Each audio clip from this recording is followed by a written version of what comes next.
Change your water, change your life. Super Oats for you by Garuda Food.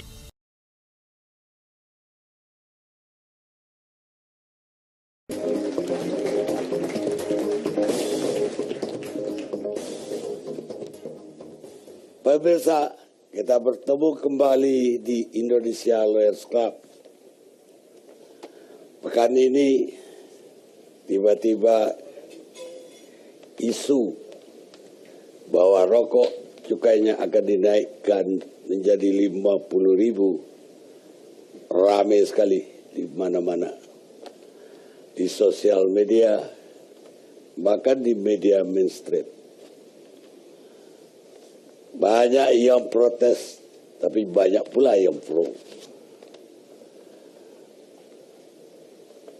Yang pro lebih kepada agar rakyat yang merokok bisa berhenti merokok.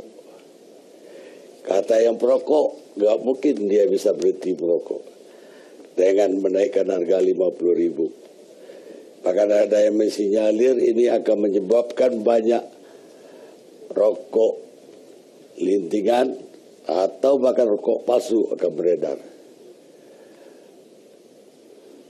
Dan pro kontra ini tajam sekali. Karena itu malam ini saya tidak akan membawa diskusi ini ke arah debat antara yang pro dan anti rokok. Karena debat antara mereka dua kubu itu mungkin tidak akan selesai sampai kiamat.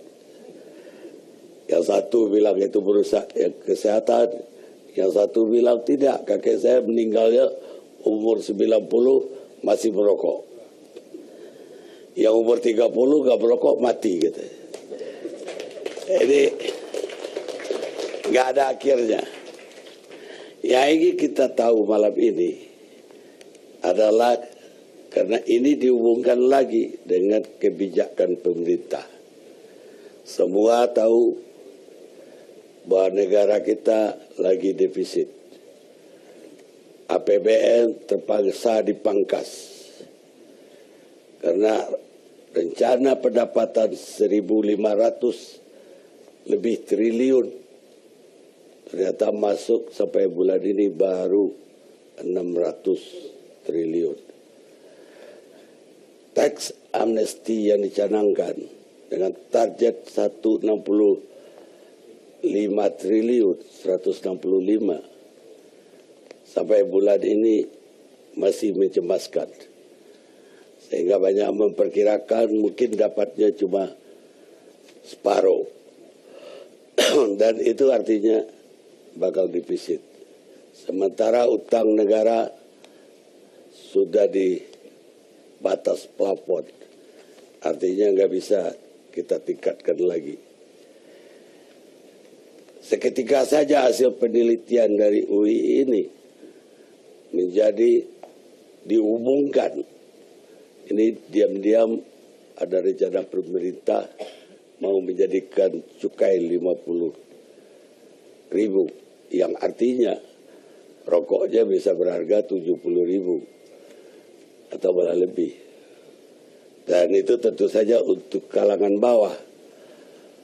Yang terkena itu menurut saya mayoritas menengah ke bawah.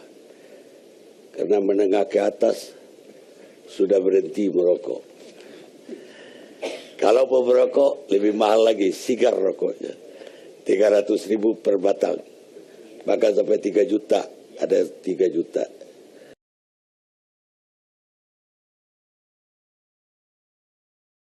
Saya mau mulai dengan Pak Asbullah Tabrani, Ketua Pusat Kajian Ekonomi, Kajian Kesehatan, Fakultas Kesehatan UI. Kesehatan Masyarakat UI. Gimana ceritanya Pak? Dari mana mulainya ada penelitian ini? Kenapa ada ide ini? Oke. Pertama saya mau koreksi dulu tadi pernyataan Bang Karni. Bukan ada usulan menaikkan cukai 50.000. Tidak ada itu. Nah, kalau ditanya dari mana ceritanya, sebagai akademisi, kami mempunyai prinsip, kita cari ilmu.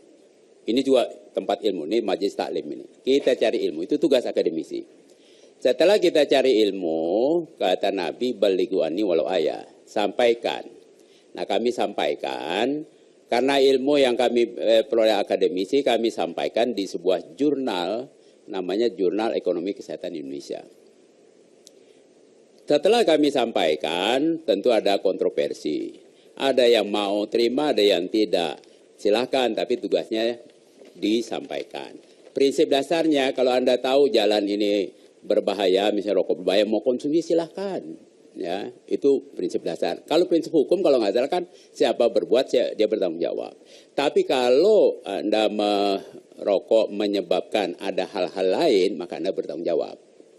Nah, konsep ini dipakai dalam konsep cukai. Anda mengkonsumsi barang berbahaya yang perlu dikendalikan, maka dikenakanlah cukai. Nah, biasanya cukainya harusnya dikembalikan lagi untuk memperbaiki kesehatan. Dalam kajian kami yang sudah lama berbagai masalah tembakau, masalah jaminan kesehatan, yang menonjol belakangan ini adalah BPJS defisit. 2 tahun defisit, tahun ini diperkirakan juga defisit. Diblame, disalahkan bahwa pekerja bukan penerima upah, sektor informal, tidak rajin bayar iuran, banyak nunggak. Tapi ternyata kajian kami tahun lalu, mereka-mereka ini tidak rajin bayar iuran, tapi rajin iuran rokok, beli rokok. Beli rokok bisa sampai 450.000 sebulan. Bayaran iuran 100.000 mandek-mandek. Idenya sederhana. Kami belajar dari berbagai negara. Oh, bisa dimobilisir dana melalui cukai rokok, dikembalikan. Toh dia sudah beli rokok tiap hari. Kalau ditaikin cukainya sedikit, mekanismenya sudah jalan, cukainya masuk ke kas negara, tinggal pemerintah berkomitmen bayarin ke BPJS untuk menjamin mereka sendiri juga yang pada merokok. Jadi bertanggung jawab terhadap kalau dia sakit karena dia mengkonsumsi, ya bayar sendiri. Itu. Lalu kami survei, apakah penduduk setuju kalau kita naikkan harga rokok dan cukai rokok untuk menjamin kesehatan yang pada sakit tadi? Kami survei 82% setuju. Kami survei melalui telepon survei dengan systematic random sampling, nomor kita acak, kita urutkan tiap 20.000 berikutnya. Setelah 82% setuju, kami tanya lagi lebih dalam. Kalau setuju harga rokok dan cukai rokok dinaikin, sampai berapa sih kamu? Sehingga pemerintah kalau nanti ngambil keputusan, bisa realistis. Tidak terlalu mahal, tidak terlalu murah, tidak membuat sampai orang berhenti merokok, tapi juga cukup memadain. Oleh karena itu kami tanya, kalau harga rokok kami naikkan sampai 25.000, tiap 5.000 begitu, apakah Anda berhenti merokok? Cuma 14% yang bilang kami akan berhenti. Kalau harga rokok naik sampai 35.000, berapa persen dari Anda yang akan berhenti merokok? Cuman 13% lagi tambahan. Begitu sampai kalau harga rokok 50.000, 72% bilang, wah kalau sampai 50.000 sih saya berhenti deh. Itulah kajian kami. Tapi kami melakukan simulasi tidak pada 50.000. Kami lakukan simulasi cukup 2 kali lipat. Karena dalam nawacita Pak Jokowi ada nawacita 5 tentang kualitas manusia. Pak indikator nomor 20, di situ ditulis Pak Jokowi mentargetkan kenaikan cukai rokok 200%. Nah, kami coba simulasi. Kalau rata-rata sekarang 15.000, kalau harga rokok dinaikkan 30.000, dalam ilmu ekonomi ada yang namanya elastisitas demand. Ya, elastisitas demand artinya kalau harga rokok dinaikkan 100%, tidak akan juga konsumsinya turun 100%. Konsumsinya turun berdasarkan kajian-kajian sebelumnya teman-teman di Fakultas Ekonomi minus 0,39. Jadi kalau harga naik 2 kali lipat sampai 30.000, konsumsi turun, tetapi nilai bisnis rokoknya dan cukainya naik. Nah, dengan simulasi seperti itu kami dapatkan ada tambahan uang negara 75 triliun. BPJS sekarang anggarannya 72 triliun dan diperkirakan akan defisit, layanan JKN pun belum baik. Jadi lalu ada tambahan 70 triliun, bisa kita perbaiki jaminan kesehatan, perokok, petani, pekerja bawah, buruh yang di bawah UMR bisa kita jamin. Ya. Tapi penerimaan perusahaan rokok juga naik tentu. Nah ini kalau dipahami sebagai itu akan membunuh justru keliru. Karena dengan harga naik tetap orang akan beli, jumlahnya memang tidak sebanyak sebelumnya, turun sedikit. Maka ini win-win. Yang lose itu adalah perokoknya. Yang memang sekarang kalau kita lihat penerimaan negara dari cukai, itu bukan kontribusi industri rokok, tapi kontribusi perokok karena diwajibin bayar cukai. Nah, dengan demikian kami dari segi kebijakan mempelajari bahwa ini akan melindungi anak-anak supaya tidak merokok karena harganya mahal, anak-anak sekolah ya. Akan mengurangi sedikit yang sudah merokok, khususnya yang kelas ekonomi bawah, sekaligus industri rokok masih tetap jalan.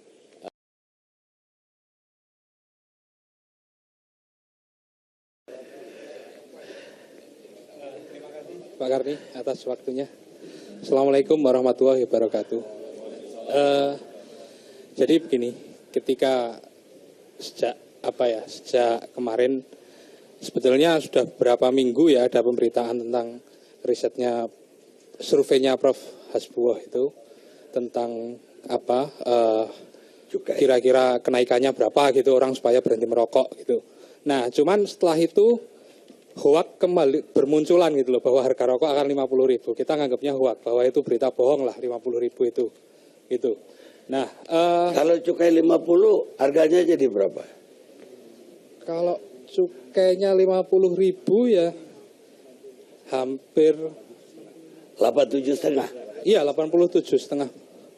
87.500. Ya kalau gaji 2 juta sebulan. Nah, cuman yang perlu kita lihat lagi bahwa gini, mungkin tadi Pak Prof juga sudah membuka sebelumnya bahwa ini penelitian adalah hibah dari Bloomberg dan lain-lain. Kalau kami melihatnya ini bukan hibah, gitu. Karena jelas di website disebutkan bahwa dana 355.000 US dollar itu untuk berkampanye menaikkan cukai di Indonesia, itu bukan sekedar hibah ya. Kalau pengertiannya hibah gini, ini saya kasih duit 4 miliar, silahkan kamu penelitian apapun gitu ya. Tapi kalau ini sudah jelas bahwa menjalankan perintah untuk mengkampanyekan harus menaikkan cukai di Indonesia. Itu dengan berapa tadi? Totalnya sekitar 355.000 US dollar. Itu. Nah, bagi kami itu cukup menjadi background bahwa bahwa penelitian ini yang akhirnya berkembang menjadi hoax gitu, bahwa pemerintah akan menaikkan harga rokok, bahwa harga rokok akan naik 50.000 gitu, meskipun belum ada keputusan pemerintah atau apapun gitu. Tapi bagi kami di Koalisi Nasional Penyelamatan Kretek bahwa polanya tetap saja gitu. Ini ada sebuah lembaga yang sedang didikte oleh Bloomberg gitu ya, oleh Bloomberg. Bloomberg sebenarnya nama orang, itu lembaganya Bloomberg Initiative gitu ya. Ini pengaruh rokok juga kayak. Bloomberg. Nah, ya itu bahwa ini backgroundnya dari bahwa ini kan banyak ya, selain Prof. bahwa ada teman-teman di YLKI, ada teman-teman di MMTC Muhammadiyah yang menerima dana ini gitu ya. Dan kita melihatnya itu semuanya jelas perintahnya, target-targetnya jelas, kapan waktu pelaksanaannya. Kalau Prof. Hasbuoh kan jatuhnya dari Januari sampai dari 2015 sampai 2017 gitu. Bahwa sekarang ini data dikeluarkan, gitu. Kebetulan berbarengan dengan berita bahwa pemerintah juga sedang defisit. Kemudian muncul hoak bahwa ini ada sumber dana baru yang seharusnya bisa dimanfaatkan oleh pemerintah gitu. Padahal kalau melihat peta cukainya di Indonesia, 95% penyumbang cukai di Indonesia adalah dari sektor tembakau. Kalau misalnya itu masih kurang, cari sumber dana lain. Jangan terus menaik-naikkan yang ini. Baik. Gitu.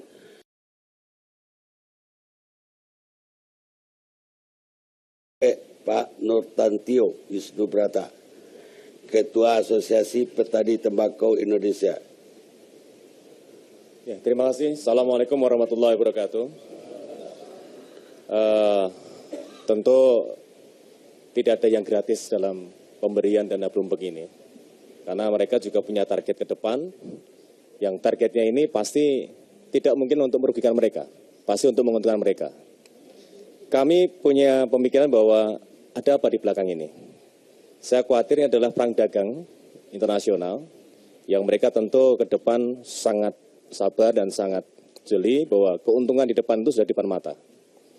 Karena kalau saya membaca Bloomberg, ini di belakangnya adalah industri-industri farmasi. Dan pernah saya baca salah satu buku di Amanda Hamilton, Nicotine War. Ini adalah perangnya antara industri farmasi dan industri rokok.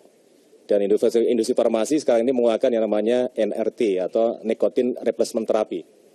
Yang nantinya itu akan menggantikan dari rokok alami ke rokok sintetis. Ya bagi saya kenaikan rokok itu misalnya 100 ribu pun nggak ada masalah kalau misalnya pendapatan masyarakat Indonesia itu 100 juta. Ya. Kalau sekarang yang terjadi harga rokok di Indonesia dibandingkan dengan harga rokok di Australia misalnya, kita ini malah lebih mahal. Lebih mahal 3 kali lipat. Karena perhitungan UMR di Indonesia ini rata-rata adalah 1,2 juta. Sedangkan kalau pendapatan di Australia itu, teman saya pernah bekerja di sana, part-time yang terendah aja 20 dolar per jam. Kalau bekerja 8 jam, dia dapat 160 dolar. Sedangkan harga rokok di sana hanya 16 dolar. Di Indonesia, rokok kita itu adalah Rp1.000 per batang. Sedangkan kalau 1,2 juta kita bagi 25 hari kerja, ketemunya hanya 59.000, itu berarti 1/59 dan 1/160. Itu kita 3 kali lipat lebih mahal dibandingkan rokok di Australia. Dampaknya bagi petani adalah, kalau misalnya kita ini, misalnya rokok ini dinaikkan dan di atas harga psikologis konsumen, tentu konsumen akan meninggalkan rokok. Rokok tidak akan terbeli karena jauh dari daya beli masyarakat. Nah, kalau itu terjadi, mau dikemanakan produksi petani tembakau di Indonesia ini? Yang di situ menggantungkan hidupnya adalah sebesar 1,7 juta orang menurut data dari Ernst Young yang saya baca di depan ini. Jadi, saya masih percaya kepada nawacita Jokowi dalam Pilpres kemarin bahwa beliau akan melindungi industri yang padat karya. Beliau akan melindungi petani-petani yang ada di Indonesia. Dan saya masih punya kepercayaan kalau Pak Jokowi dan para menterinya membuat kebijakan untuk menaikkan harga rokok ini, berarti Pak Jokowi akan menyengsarakan bagian dari rakyat Indonesia, yaitu para petani tembakau. Tapi saya dengar ya, justru sekarang ini tembakau itu lebih banyak yang impor dibandingkan produk. Jadi kalau cukainya nggak dinaikkan, kita menguntungkan petani tembakau di luar negeri, importirnya, bukan petani Indonesia juga. Impor saat ini memang mencapai 40%. Ya itu juga karena dampak dari aturan yang dibuat oleh pemerintah saat dulu, yaitu munculnya PP 81 tahun 99 yang membatasi tentang kandungan tar 3,0 mg dan nikotin 1,5 mg. Sehingga pada tahun 2000 industri besar membuat inovasi produk yang namanya mild. Dan mild ini kalau kita buka konten setiap batangnya, 80% adalah impor, 20% adalah lokal. Jadi sebenarnya dampak sekarang munculnya impor itu adalah kebijakan pemerintah yang dibuat sembrono pada saat itu. Yang karena dampak dari regulasi itu baru sekarang kita rasakan. Penjualan mild yang semakin naik ini berkorelasi dengan masuknya impor tembakau. Jadi kalau saya kira cukai ini dinaikkan akan menguntungkan petani tembakau di luar negeri, saya kira juga tidak mungkin. Karena dampaknya juga pasti akan dirasakan juga oleh para petani-petani di dalam negeri. Rokok tidak laku, pasti dampaknya kepada serapan bahan baku petani lokal. Change your water, change your life. Super O2 for you by Garuda Food.